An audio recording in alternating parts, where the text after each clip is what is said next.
بسم اللہ الرحمن الرحیم۔ قادیانی مبارک ثانی کیس کا بروز جمعرات 22 اگست سپریم کورٹ کی طرف سے فیصلہ سنایا جائے گا 8 بجے۔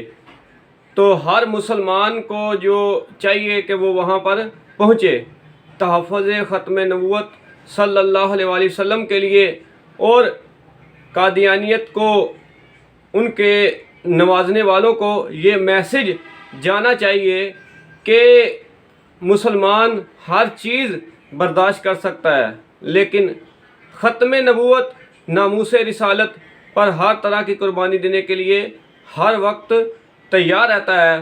تو تمام مسلمانوں سے، ہر رنگ و نسل کلمہ پڑھنے والے مسلمانوں سے یہ اپیل ہے کہ وہ اپنے ایمان کا اظہار کرتے ہوئے، تاجدار ختم نبوت کا نعرہ لگاتے ہوئے سپریم کورٹ کے سامنے 22 اگست بروز جمعرات 8 بجے سے پہلے لازمی طور پر وہاں پر شرکت فرمائیں۔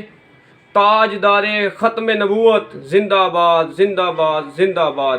اس میسج کو جو بھی سنے اس کو چاہیے کہ وہ اس کو عام کرے۔